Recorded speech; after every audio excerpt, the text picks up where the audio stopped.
Pues Andrea, ayer hablamos con las EPS, con el gremio de las EPS y lo que nos decían es que se está buscando por parte del gobierno entrante, pues eliminar la intermediación financiera que hay, pero también nos hablaban de ese papel tan importante que cumplen hoy las EPS en Colombia, que según ASEMI, que es este gremio que las reúne, lo que nos dijo ayer es que si se eliminan completamente, pues se causaría un caos en Colombia porque hay 34 millones de personas que están afiliadas a este régimen y a este sistema de salud en el país. Bien, pues saludamos a esta hora a Jaime Urrego, asesor de salud de la campaña Petro Presidente y quien seguramente va a tener un papel determinante en el próximo gobierno. Gracias, Jaime, por atendernos a esta hora. Bueno, muy buenas tardes. Un saludo a la audiencia de la W y a la mesa. Bueno, háblenos primero que todo si es cierto que se van a eliminar las EPS como se leyó en el programa de gobierno, como se está especulando mucho. ¿Cuál es la respuesta suya frente a este interrogante? Bien, primero decirles que las EPS se han venido eliminando desde que se crearon. Cuando ya la superintendencia, y este dato es muy importante, empieza a sistematizar esto de manera muy ordenada, han salido 100 EPS del funcionamiento. En este momento quedan aproximadamente 29, 30. Y hay un listado con lo que publicó la superintendencia ayer, antes de ayer, de su último informe sobre el incumplimiento de la ley, que en este caso es la habilitación de unos criterios, digamos, de capacidad financiera, es absolutamente preocupante, porque sobre todo en el régimen subsidiado, las EPS no cumplen con lo que la ley ordena. Entonces, un poco el primer mensaje a la audiencia es que aquí no se trata, ni nunca ha dicho el presidente, vamos a llegar a acabar nada. Lo que pasa es que hay un problema muy grave que hay que afrontar. Las EPS se están derrumbando solas. Ustedes se dieron cuenta como 3 millones de seres humanos que estaban en 2 EPS, Medimás, Comeva, quedaron al garete, tuvieron que ser distribuidos, ¿sí? Por una cantidad de otras EPS y eso ha habido hay una crisis profunda, es lo que le quiero decir. En el programa en ninguna parte dice eliminar las EPS. El programa lo que dice es que la reforma que se presentará en el Congreso debe revisar este elemento de la política pública, porque la salud no solo son las EPS, la salud fundamentalmente son quienes prestan los servicios de salud, que son los hospitales públicos y el sector privado, las clínicas, que inclusive es la gran mayoría. Esto es la almendra de cualquier sistema y obviamente los determinantes sociales, el agua, la vivienda, la alimentación, etc. Entonces, más que matizar es dejar muy claro que en ninguna parte hay un propósito de llegar a acabar con nada que no sea la exclusión y la violación del derecho fundamental a la salud de más de 20 millones de colombianos, según el último informe del Ministerio en febrero. Cerca de 20 millones de colombianos tienen graves problemas de acceso o no tienen acceso con oportunidad, pertinencia y calidad. Sí, doctor Jaime Urrego, usted es un especialista en salud pública y me parece muy importante lo que nos señala al comenzar esta entrevista y es, no se trata de acabar, porque pues hay que poner las cosas en una balanza. De la misma forma en que hay, sí, un sinnúmero de EPS que han desaparecido para desgracia, además de sus afiliados, porque luego han quedado al garete y luego ha sido pues un proceso bastante difícil el que han tenido que enfrentar a la hora de reubicarse en otras EPS. Pues hay otras de estas entidades que funcionan y que atienden de manera eficiente, creería uno, a sus pacientes.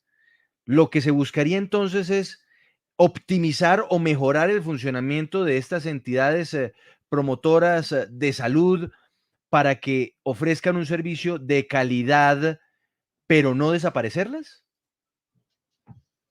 Bien, si hay un problema, digamos, y llega un gobierno que su función no solo es administrar, sino definir el rumbo, digamos, de una política pública, en este caso la de la salud, se tienen que revisar todos los componentes de la política pública y evidentemente hay que ver el papel que vienen cumpliendo estas entidades. Y ahí hay 2 planteamientos que, Juan Pablo, quiero que queden claros. ¿Qué pasa el 7 de agosto?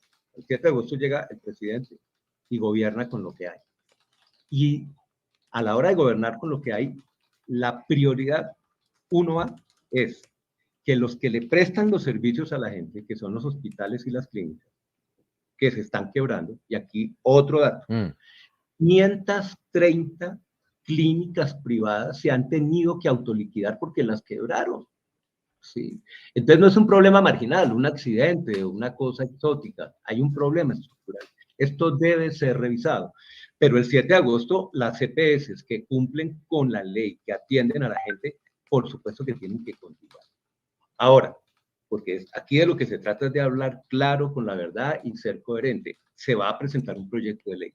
Ese proyecto de ley tiene unas reglas, ¿cómo se llama? Los límites de la cancha ya están marcados, porque han dicho que es un salto al vacío, que no sé qué. No, que es, incluso que es volver a lo que teníamos antes del 90, que era el Seguro Social, que usted debe recordar mejor que yo lo que era para muchas personas, ¿no? Era casi... Pero si tenemos la misma edad, o sea que los dos nos tenemos que acordar. ¿Ah, sí? No, ¿Sí?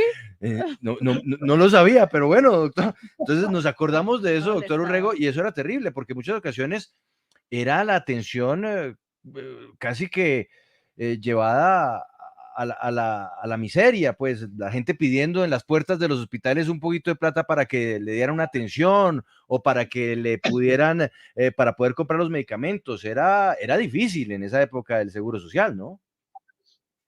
Bien, entonces, para seguir entonces con la pregunta, ¿qué es lo que no puede desaparecer y que usted tiene que responsablemente como Estado garantizar? Los servicios de salud. ¿Quién presta los servicios de salud? Los médicos, las enfermeras. ¿Y dónde trabajan? En clínicas y en hospitales. Hoy hay una deuda, Juan Pablo, de 11 billones de pesos a estas organizaciones, entidades públicas, la mayoría privadas. Un poco para que esto le quede claro a toda la audiencia. No solo es el hospital público que ha sido desmantelado, sino la iniciativa privada, que sufre grandes afugias y entonces no le paga cumplidamente a los médicos, las enfermeras, que son las que le prestan el servicio a la gente, ni pagan los proveedores. Entonces, ¿cuál es la urgencia de un gobierno el 7 de agosto? Hay que asegurar flujo de caja, giro universal. Existe una entidad muy interesante y eso se reconoce, construir sobre lo construido, que se llama la ADRES, por donde pasan hoy afortunadamente 60 billones de pesos y le gira directo al que presta el servicio, Sí. Porque eso es de lo que se trata. En el proyecto de ley, y ya te contesto, para un debate que va a ser nacional, y eso es lo que ha anunciado el presidente Gustavo Petro, ¿sí? La construcción de un acuerdo nacional. Se escuchan todas las voces, pero lo que entra al Congreso es una propuesta en la cual se desarrolle la ley estatutaria. La ley estatutaria nos ordena que se desarrolle de manera integral con una ley ordinaria, y eso es lo que se va a presentar al Congreso para el debate, en donde la intermediación va a ser revisada. Pero mientras tanto, el sistema colombiano tiene un sistema de intermediación con EPS. Las EPS que cumplan tienen que mantenerse y será el resultado del debate en el Congreso de ese proyecto de ley lo que va a definir el futuro. Pero aún así, ojo con esto, el último artículo de ese proyecto de ley dirá: iníciese un proceso de transición con periodos para que la transición, que es lo que Gustavo Petro como presidente ha anunciado en la gran mayoría de sectores, sea una transición planificada, tranquila y sustentada en argumentos de política pública y de garantía del derecho fundamental a la salud. Sí, mire, muchos comentarios hasta ahora, no me esperaba. En nuestro YouTube Live pone Julián García: la medicina prepagada es un servicio privado, nada que ver con la intermediación de la EPS y el régimen subsidiado. Dice Gilberto Jurado: ¿cómo desinforman? Ayer mismo la representante del gremio de la EPS afirmó que ya se estaban reuniendo y que entendían que no se iban a cerrar, pero sí hay un problema del sistema. Dice Diana Mendoza: no esperaría más EPS, la mafia de bata blanca que negocia con nuestra vida y nuestra muerte. No me esperaba. Ya va Mauricio con su pregunta, pero yo quiero preguntarle, señor Jaime Urrego, si entonces esta figura, ¿cuál sería exactamente? Usted dice, bueno, las EPS que cumplan, pues va a haber todo un proceso de transición y hay otras que inevitablemente ya se están acabando, pero entonces, ¿cuál sería esa fórmula un poco mágica para encontrarle solución a esos quebrantos del sistema de salud que no se han podido solventar? Explíquenos un poco más cuál es la propuesta. Ya nos hizo el diagnóstico, la propuesta, ¿cuál sería? Bien, la propuesta está a tono con lo que sucede en la gran mayoría de países del mundo donde no hay EPS. Y es que redes de servicios, tanto públicos como privados, ojo con eso, cumplen y empiezan a recuperar las funciones que en cualquier sistema del mundo cumplen, que gestionan el riesgo de manera territorializada, es decir, cerca donde vive la gente, cerca donde trabaja la gente, donde estudian los niños, etcétera. Y los servicios, ¿sí?, se pagan directamente desde un fondo único. Ya está sucediendo eso hoy. ¿Quién organiza la red de servicios? Hay que recuperar la capacidad de consejos territoriales donde esté lo público y lo privado, la ciencia, los médicos, los pacientes. Hoy en día sabemos que necesita un departamento como el del Cauca, cuántos hospitales, cuántas clínicas, dónde deben estar. Y debe asegurársele los mecanismos de financiamiento y que cumplan funciones que se denominan de gestión del riesgo. Es decir, poder hacer tamizaje, detección temprana de los problemas. Ahí le pongo un dato que tiene escandalizado a todo el mundo. Solo el 30% de las mujeres en Colombia, ¿sí?, que tienen un riesgo de un cáncer de seno, saben que lo tienen, porque no se hace el tamizaje. Y mire esto, Juan Carlos, Juan Pablo, esto está financiado, eso está en lo que tenemos derecho por ley estatutaria. No se hace. Esa plata la reciben las EPS, no hacen prevención, no se detecta tempranamente. En este modelo de salud, los servicios, ya en el territorio, puede ser en una localidad en Bogotá o en el campo, en un municipio, tanto el hospital como el privado que estén allí, tienen adscrita a toda la población de ese municipio, la buscan activamente con equipos extramurales interdisciplinarios y debemos garantizar que tanto todas las mujeres, los niños, los adultos mayores puedan ser visitados o llamados para que estén al día en sus exámenes, ¿sí?, en sus valoraciones, y apenas se detecte algo, poder actuar de manera correspondiente. Mire, las tasas de vacunación, que es lo más fácil, lo más barato, lo más costo efectivo, Colombia bajó antes de pandemia, bajó coberturas de vacunación por debajo del 95%. Eso es intolerable. La mortalidad materna colombiana ha venido bajando muy lento y está en los últimos lugares de América Latina y de las OCDE. Entonces la fórmula no es que es mágica. En la gran mayoría de países del mundo no hay intermediación. Se hace de manera que los servicios de salud tienen en sus listados, en sus bases de datos a la gente y la busca o la recibe cuando ella busca el servicio. Debemos pasar a un sistema donde la puerta de entrada, ya termino, discúlpame, sea que los servicios de salud estén cerca de donde vive la gente, ya sea con equipos médicos, que se proyectan cerca de 15.000 equipos médicos que llegan. Entonces, sí hay un mito de que si hay una transformación en el sistema, entonces esto va a colapsar, y ya está colapsado en este momento. Eso es lo que les quiero, digamos, precisar. En ese orden, doctor Urrego, ¿qué se tiene previsto para las enfermedades de alto costo, donde los pacientes generalmente lo que hacen es acudir a tutelas para que los atiendan y ni siquiera de esa manera son atendidos? Mauricio, esa pregunta nos da la oportunidad, digamos, de darle más sustento a esto que se viene planteando y la necesidad de actuar. Hay un mecanismo que se llama la cuenta de alto costo para atender eso que tú me estás preguntando, ¿sí? En el ranking que prepara el mismo Ministerio de Salud, la mejor EPS apenas cumple con el 60% de sus obligaciones frente a los pacientes de alto costo. Eso es lo que lleva a la necesidad de que la sociedad colombiana y todos los actores, en un debate democrático, técnicamente sustentado y participativo, lleguemos a un acuerdo del futuro del sistema. Y esto es lo que le hemos manifestado en campaña a todos los actores, a ASEMI, a Gestar Salud, al gremio de los privados en la prestación, a todos los hospitales públicos, los sindicatos. Tenemos la oportunidad como país, porque aquí viene un cambio, de revisar esto.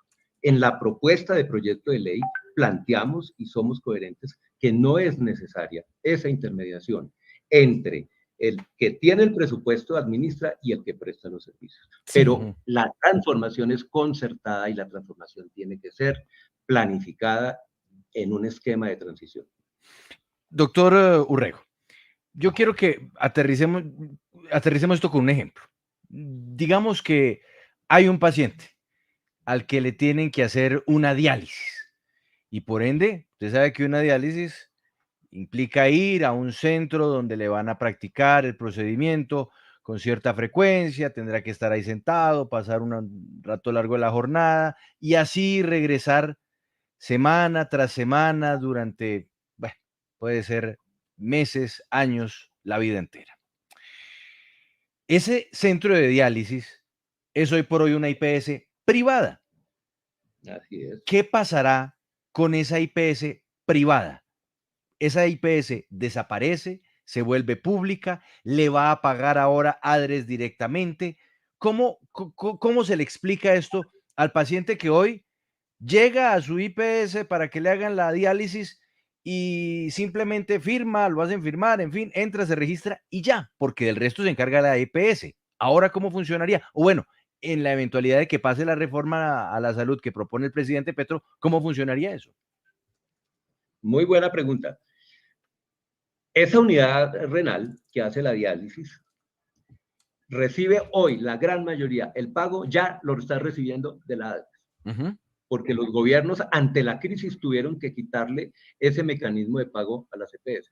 Entonces, el mensaje al paciente que va a diálisis, no pasa nada, al contrario, esa unidad de diálisis no se va a quedar esperando pagos a 3, 6, 9 meses o a perder plata porque no le pagan las cuentas. La ADRES ha venido a resolver parcialmente eso y será fortalecida para que pague con oportunidades. Primera respuesta a la IPS, lo que le va a pasar es que mejoran sus condiciones para que tenga los recursos y preste los servicios. ¿Sí? Ahora, entonces, el paciente pregunta, pero yo cómo sé entonces a cuál unidad voy. Ya hoy esas unidades renales están en el país, falta distribuirlas mejor porque hay inequidad, se concentran en las grandes ciudades. Ahí hay que hacer un esfuerzo, hay que darle estímulo al sector privado para que llegue a más territorios y al hospital público para que se fortalezca. Entonces, yo vivo en un municipio y soy un paciente renal y necesito una diálisis, yo me tengo que dirigir directamente a quien me presta el servicio. ¿Quién le paga? Le paga el ADRES.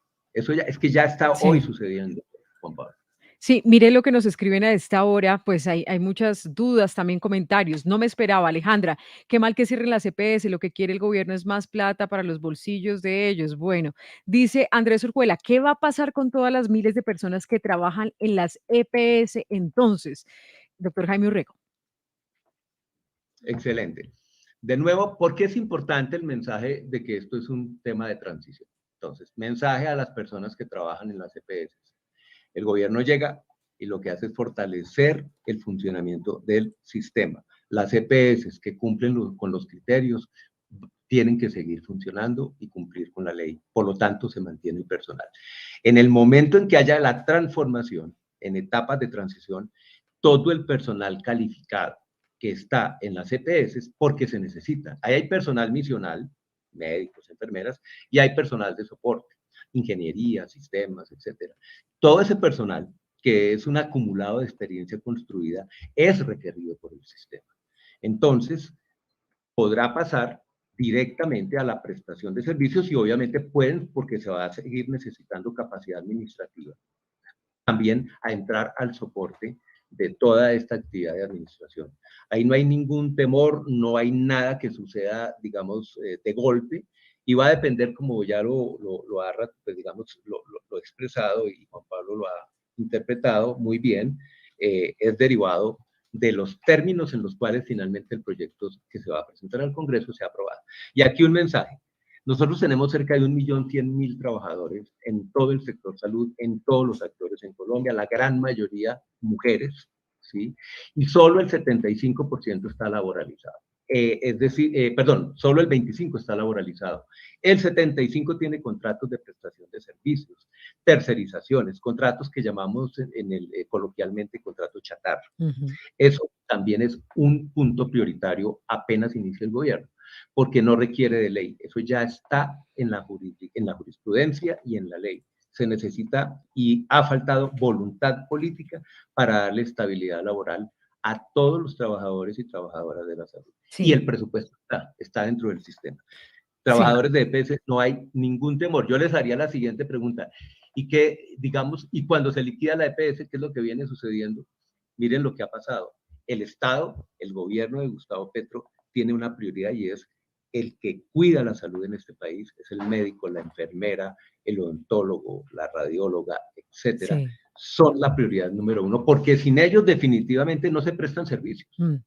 Pues mire, otros comentarios. Nos dice una persona que prefiere mantener en secreto su nombre, pero dice que es muy preocupante porque quienes tienen enfermedades de alto costo, a los pacientes incluso con diagnósticos como el de VIH, las EPS los marginan, nos atienden solo en un sitio donde todo el mundo sabe que es una IPS para un diagnóstico de VIH, o sea, hacen público nuestro diagnóstico. Están contando muchas fallas del sistema, Juan Sí, Pablo. ahí Dice, estoy viendo muchos comentarios en el chat del YouTube Live, pero muchísimos sobre, sí, además son dudas, es que este tema además le llega al corazón a sí. todo el mundo. Claro, mire, Pero dice Luz Estela Echeverry, no me esperaba que por falta de atención oportuna hayan muerto mujeres a causa del cáncer, teniendo en cuenta que el presupuesto provee dicha atención, es negligencia de las EPS. Y doctor Jaime Urrego, yo quiero preguntarle también por una crítica que incluso le hicieron en campaña a Gustavo Petro, porque él decía que incluso pues la política de la salud es para la vida y no para el negocio. Y él decía que se debería hacer mucho más énfasis en la salud preventiva. Pero entonces sus detractores le dijeron, oiga, sí, eso está muy bien, pero usted no puede enfocar todos los esfuerzos allí porque es inevitable que usted ya tenga que atender a personas con enfermedades y esto no puede ser preventivo. ¿Qué responde frente a esas críticas? más que críticas, creo que son preocupaciones. Para cuando uno ya está enfermo y necesita una cirugía o necesita un tratamiento permanente, justamente, vuelvo, insisto, hoy en día los prestadores los tiene, el sistema los tiene quebrados. Les estoy diciendo, 11 billones de deudas están cerrando. Mire, el paisaje que vive Colombia es un paisaje absolutamente indignante, Juan Pablo. Usted ve que montan un laboratorio de bacteriología en la esquina de un barrio. A los 2 años no existe. Eso no sucede en ninguna parte del mundo. Cuando usted hace una clínica o monta un hospital, para que se quede para siempre. Acá, el destino, si usted no se agrupa y no se vuelve parte de un gran conglomerado, es la quiebra. Entonces, a las personas que están preocupadas y escribiendo, girar recursos directos y no intermediados a través de un actor que hoy se llama EPS, sino a quien le presta el servicio, es empezar a mejorar la situación, número uno. Número dos, ojo, en 700 municipios del país solo hay hospitales públicos, porque han dicho que Petro va a venir a volver todo estatal. No, es que hoy es estatal. 700 municipios, casi el 70% del territorio colombiano, solo tiene un hospital público. Y usted va, está resquebrajado, está con servicios cerrados. Hay que asegurarle la vida. Aquí el hospital no tiene por qué ser una empresa. El hospital tiene que estar abierto las 24 horas con los mejores servicios y ahí hay que invertir. Ese es el mensaje para la gran mayoría de los colombianos, para 20 millones de personas que no tienen acceso. Se preocupan porque si hay un cambio, porque puede salir un actor dependiendo del debate nacional. Pero vuelve y dice, ¿qué pasó con los pacientes de alto costo, con los 3 millones de personas que fueron abandonadas cuando se van las EPS? Y hay 10 en la lista de la superintendencia que no cumplen. Esas personas, tiene que haber una reforma, tiene que haber una intervención en donde lo central sea garantizarle con calidad y dignidad el derecho fundamental de la salud a la gente. Ahora, de lo preventivo, permítame decir unas palabras. A veces se entiende que lo preventivo, porque en eso se convirtió en los últimos 28 años, es hacer charlas y hacer recomendaciones. Sí, eso es importante. No, la prevención está probado en el mundo, es algo que tiene que ser los 365 días del año en todo el territorio nacional y para todos y todas, no con unas metas del 30, del 40%. Sí. ¿Por qué? Porque eso no es hacer charlitas solamente, eso es atender a la gente, es estar buscándola, es diciendo, está embarazada, y aquí le voy a dar otro dato. En Colombia, el 80% de las mujeres solo logran 4 controles prenatales. En un país que tiene el 7,5% del Producto Interno Bruto dedicado a la salud, sí, uno de los más altos de América Latina. cuando debería una mujer tener 8 controles prenatales cerca de donde vive. Piensen ustedes en las zonas rurales, en los barrios pobres de las ciudades. Las mujeres se tienen que desplazar a grandes distancias y solo alcanzan 4 controles prenatales, el 80%, cuando el protocolo científico es que sean entre 8 y 10, y no sucede, y está financiado, la plata está en el sistema. Entonces, lo preventivo es hacer control prenatal. Imagínense no hacer control prenatal. Esa mujer entra en riesgo de enfermarse y de morir durante el parto. Doctor Urrego. Entonces, atención y atención de complejidad. Para la complejidad, al contrario, es hoy pagarle a los prestadores públicos y privados con oportunidad los servicios para que puedan atender. Y en lo preventivo, dejar esta deuda histórica de que en Colombia no se detecta tempranamente lo que le pasa a la gente. Una pregunta de respuesta rápida, doctor Urrego. ¿Qué va a pasar con los esquemas de contratación del personal sanitario? Porque a la mayoría de los médicos, incluso en hospitales públicos, bueno, médicos y enfermeras y auxiliares, en fin, los contratan por prestación de servicios. ¿Eso va a cambiar? Por supuesto. Esa es una de las 4 prioridades que ya mencioné. Aquí hay que respetar la ley y la jurisprudencia. Trabajo digno y decente significa que es el contrato realidad y no el formal el que debe primar. Y Listo. esta orden la deben cumplir todos los actores que prestan servicios. Listo. Y la segunda pregunta rápida, doctor Jaime. Digamos que una persona le tiene que hacer una cirugía de altísima complejidad. En este escenario de la propuesta que ustedes llevarían al Congreso y donde esta fuera aprobada, ¿habrá que existirá el famoso copago, que significa que toca pagar de todas formas algo por la atención, por el tener que ocupar una cama en una clínica, en un hospital, en fin, ¿eso existirá o no existirá? Bien, esa pregunta también es supremamente importante. En el régimen contributivo, el 70 a 75% de los trabajadores devengan un salario mínimo. Y ese copago y digamos, eso se denomina pago compartido, ha sido una traba administrativa, una barrera para garantizar el derecho fundamental a la salud. Aquí lo que se plantea es replantear ese sistema de pagos compartidos y eliminarlo, ojo con esto, fundamentalmente para los estratos socioeconómicos más bajos, no importa que estén en uno u otro lugar, que a propósito, no debe haber regímenes subsidiados y contributivos en un nuevo sistema de salud. No es necesario, ¿por qué? Porque es que el derecho no lo da la capacidad de pago o tener empleo. Sí. El derecho fundamental a la salud lo da el ser un ser humano que esté en el territorio nacional porque nació o porque vive ahí. Sí, pues Jaime Urrego, asesor de salud de la campaña Petro, presidente, seguramente usted será protagonista de este gobierno. Gracias por explicarnos para dónde va la salud en esta administración. Gracias a ustedes y estamos abiertos para que continúe este debate nacional.